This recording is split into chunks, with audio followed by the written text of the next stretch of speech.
Welcome to my channel. Try to hear the latest story. My wife sent me a message saying she was trapped in bumper-to-bumper traffic and wouldn't be home for hours. I wrote back, "No worries, just get home safe." Then I opened the car's real-time tracker app and discovered she had been stationary at her work husband's house for the past 20 minutes. The same moment I forwarded that live location pinned straight to his wife, so yeah. This is one of those tales that grows legs every time I tell it. People keep saying, "Dude, this belongs on Reddit." Fine, here it is. Buckle up. It's a wild ride. I'm 39. Married to Qley, 38, for 12 years. We've got a 10-year-old son, a 7-year-old daughter, a 30-year mortgage, and the full white picket fence package. I manage construction projects. She's in corporate marketing. 6 months ago, I would have sworn we had a rock-solid marriage. Not flawless, but comfortable. The kind where you know what the other is thinking and you've got running jokes about the neighbor's creepy lawn ornaments. Then a new name started popping up constantly. Derek from the office. At first, it was harmless. Derek cracked the funniest joke in stand-up today. Or, Derek's brainstorm just saved the whole campaign. Nothing that screamed red flag on its own. Then the phrase work husband entered the chat. Derek's basically my work husband. He even remembers I like 2 pumps of vanilla in my latte and always snags me the last chocolate frosted from the box. I've always despised that expression.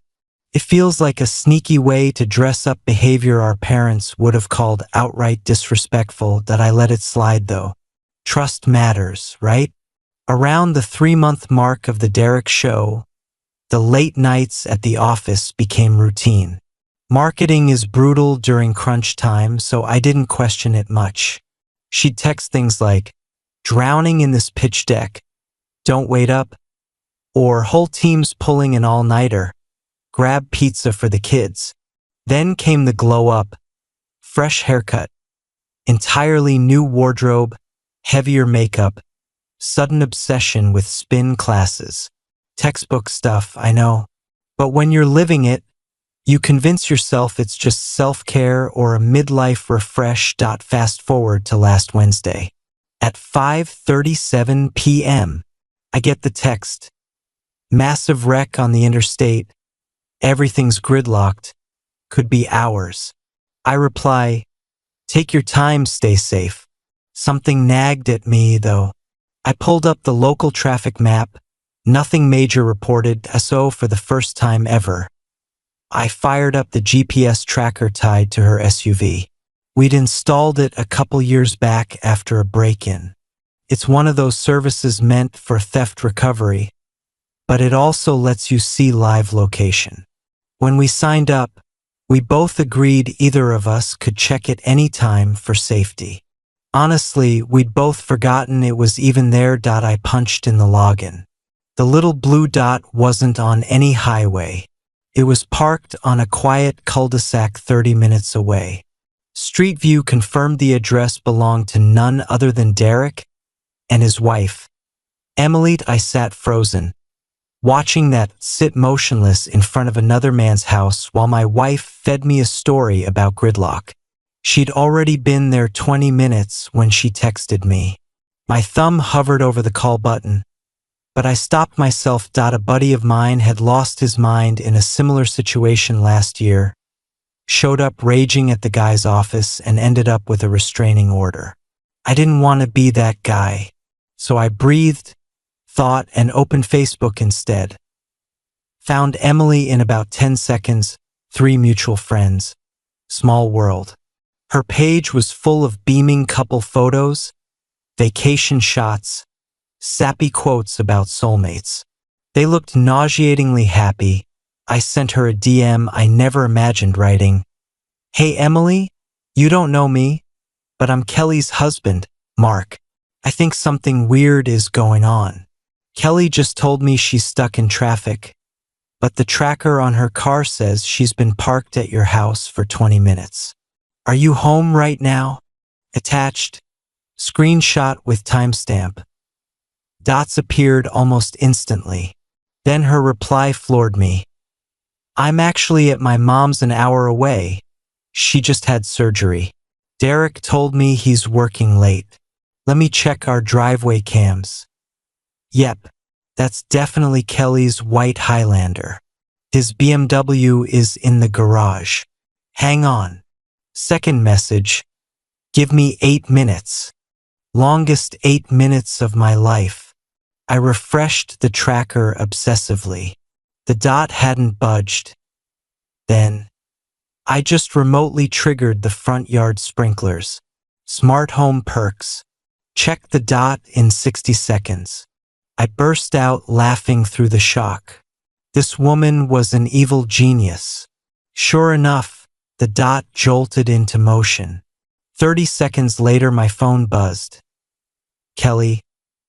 OMG, traffic finally broke, but my stupid GPS rerouted me through some random subdivision, and someone's sprinklers went berserk and absolutely drenched me.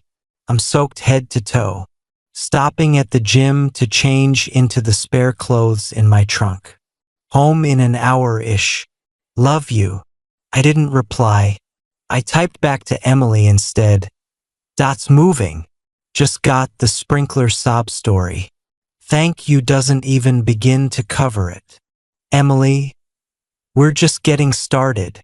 We switched to text and talked for 2 straight hours, piecing together timelines, suspicious charges, deleted calendar events. The affair had been running at least 8 weeks, probably longer. By the time Kelly strolled in perfectly dry, hair on point, fresh lip gloss, Emily and I had a full battle plan.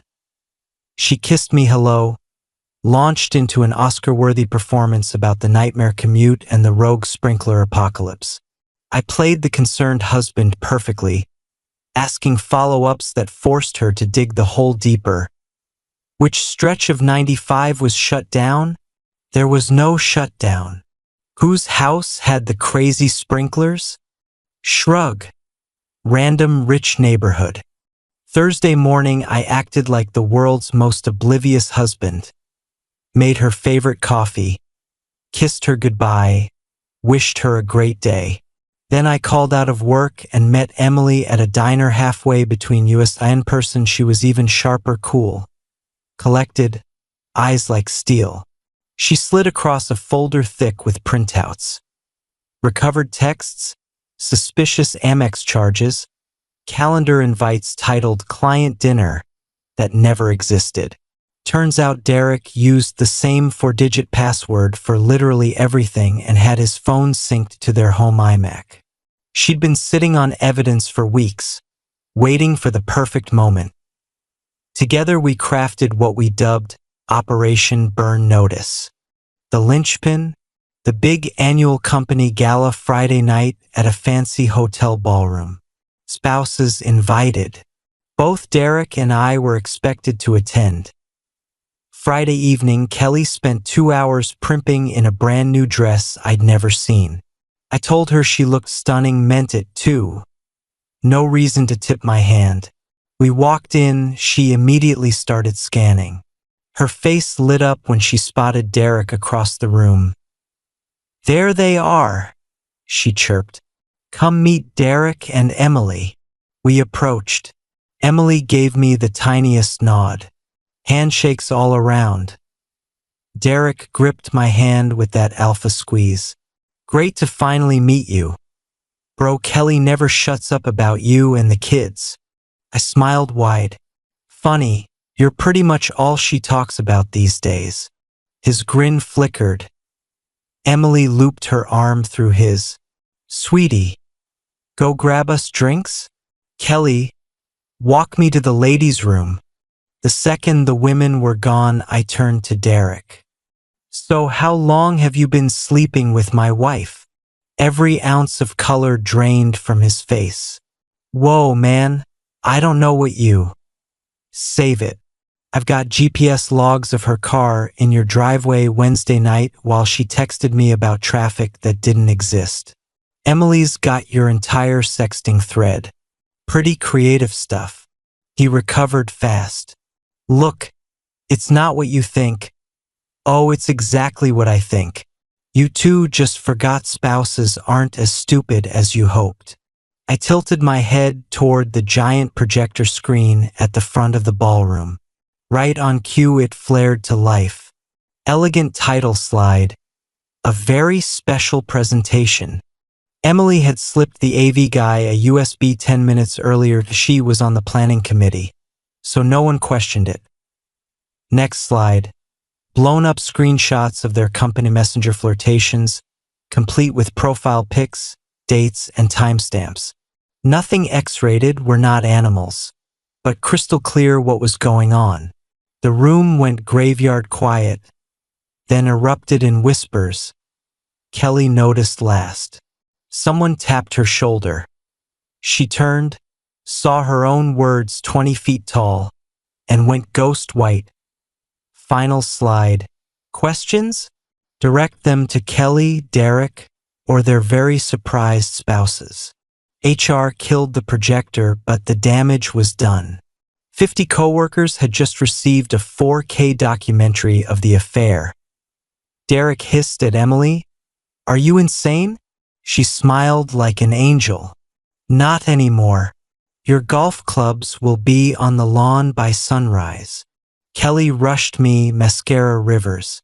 "Baby, I can explain." "You already did," I said, "with receipts." I left her there, drove to a hotel, and turned my phone off. She called 22 times. The fallout was brutal but swift. I took the kids to my parents for the weekend. Qley showed up sobbing, begging, promising therapy, the whole script. Kids were confused and heartbroken. I shielded them as much as humanly possible. Within days, she moved to her sister's. I filed. Kids stayed with me. House is 2 blocks from their school.